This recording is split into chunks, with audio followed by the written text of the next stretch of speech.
Jadi maaf agak telat, tapi hari ini saya akan ngebahas laga Glorified Friendly Community Shield antara Liverpool melawan Crystal Palace yang berakhir dengan skor 2-2 dan masuk ke adu penalti. Liverpool harus keok berkat penampilan gemilang dari Dean Henderson. Jadi kita membicarakan aja sedikit. Banyak penggemar Liverpool tuh yang udah langsung meltdown atau meleleh karena hasil ini. Memang dari segi penampilan memang sangat buruk sih Liverpool. Kemarin itu memang kelihatan mereka itu masih mode liburan, masih belum balik, staminanya masih ngos-ngosan.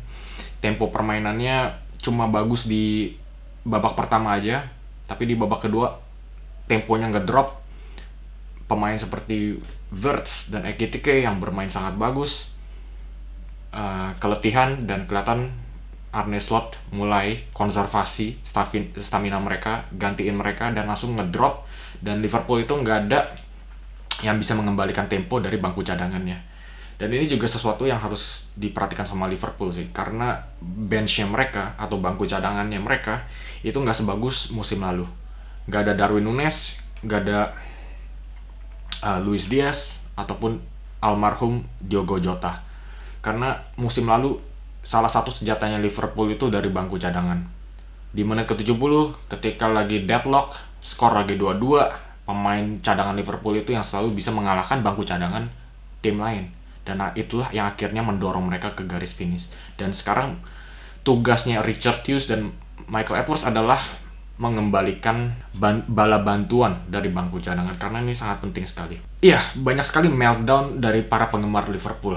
Dan ya mungkin memang benar ya, Community Shield itu ada pialanya, dan ini adalah ya yang semuanya ada pialanya itu bergengsi. Tapi tunggu dulu, dari pandit-pandit luar negeri, mereka bilang Community Shield itu sebetulnya adalah glorified friendly atau laga persahabatan yang kastanya lebih tinggi sedikit daripada laga persahabatan biasanya. Bahkan ada nilai positif dan nilai negatifnya memenangkan Community Shield. Benar, bisa memenangkan Community Shield, dapat satu piala lagi. Tapi kalau kita mau lihat dari sisi positifnya ya, buat para penggemar Liverpool itu tenang aja. Karena dari 15 tahun terakhir ini ada data, ini data yang sudah terbukti loh, sudah dicek. Dalam 15 tahun terakhir, pemenang Community Shield itu hanya satu klub saja yang akhirnya berujung menjadi pemenang Premier League. Hanya satu saja. Ini yang disebut-sebut kutukan Community Shield.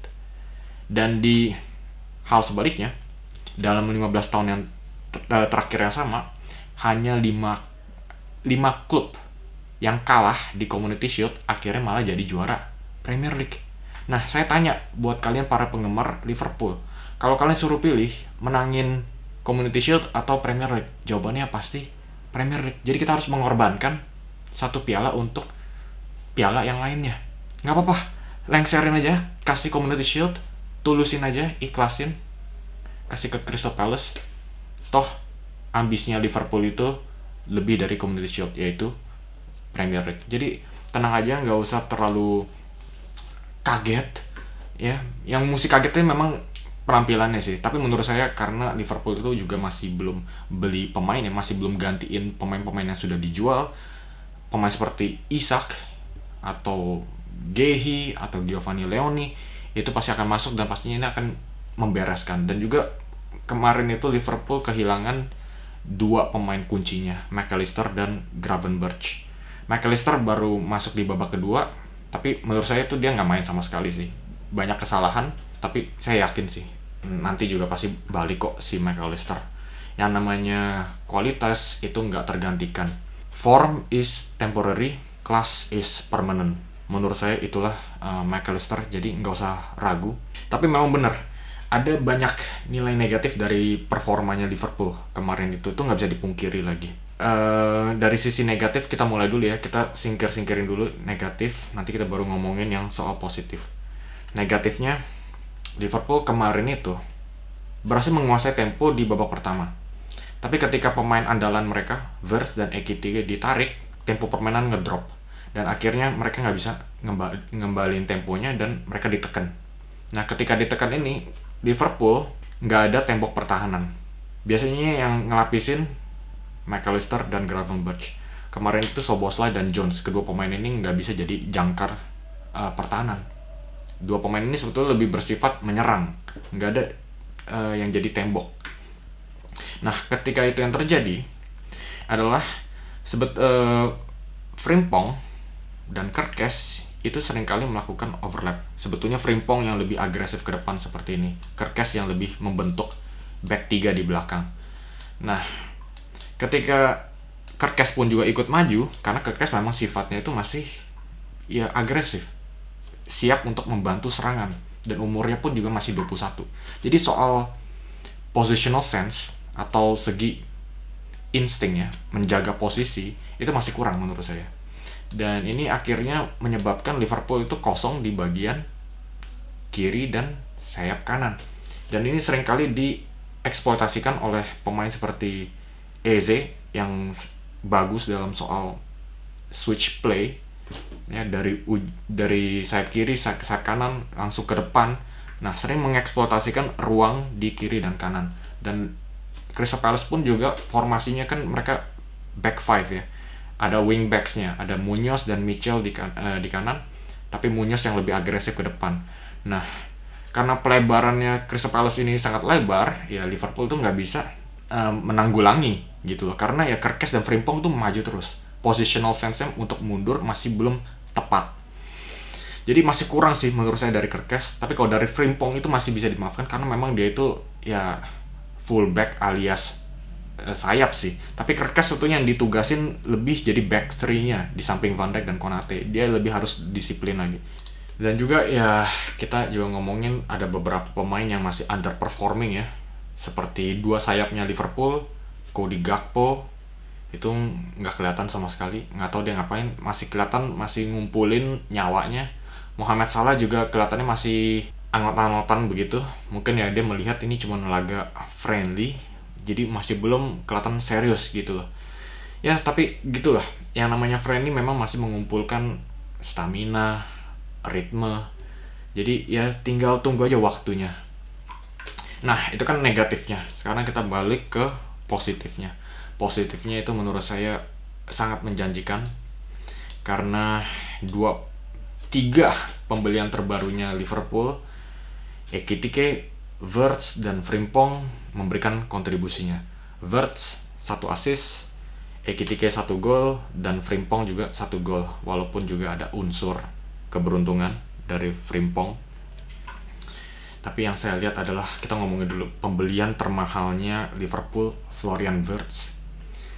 Ini saya sebelum nontonin Community Shield, saya ngebayangin Wirtz itu cara permainnya tuh saya lihat dari highlights dari YouTube. Dan dari YouTube biasa-biasa aja. Tapi ketika saya nonton live, wow, keren banget nih orang.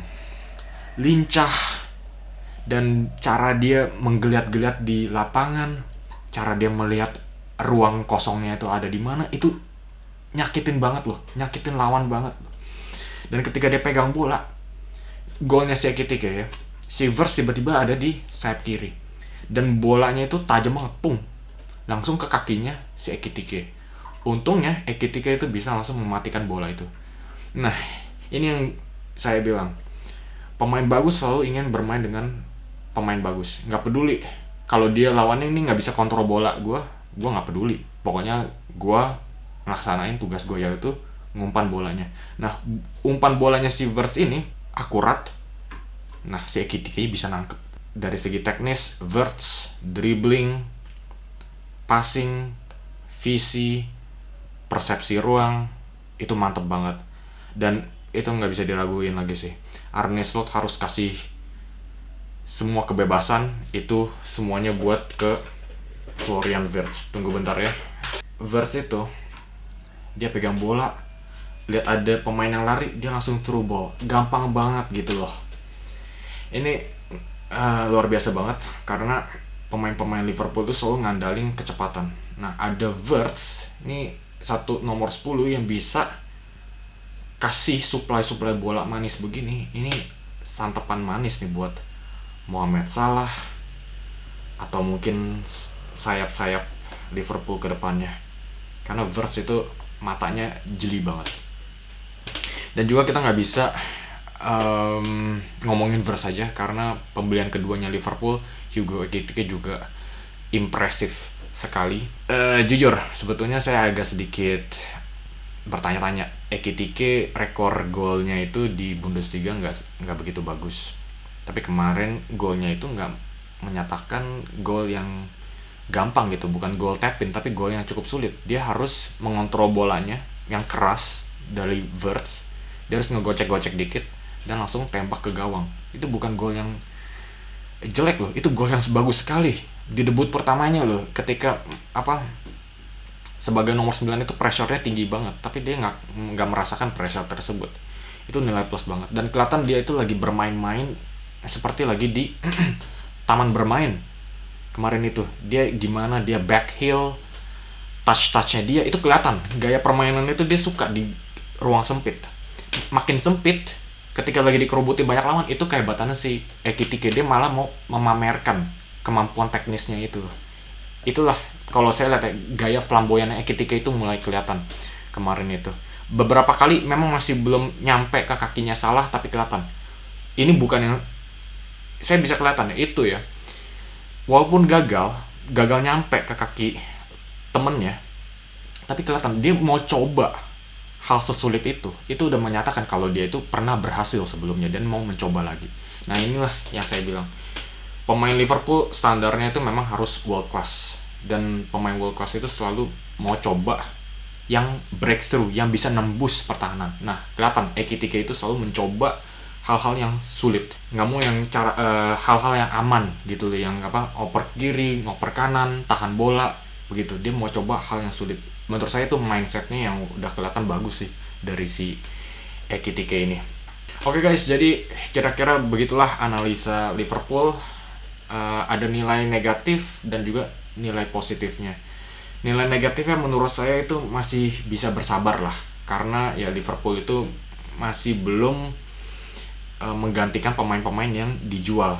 Pemain seperti Isak, Gehi, dan mungkin Giovanni Leoni juga kemungkinan bakal didatangkan Liverpool, dan itu pastinya akan menguatkan Liverpool jauh.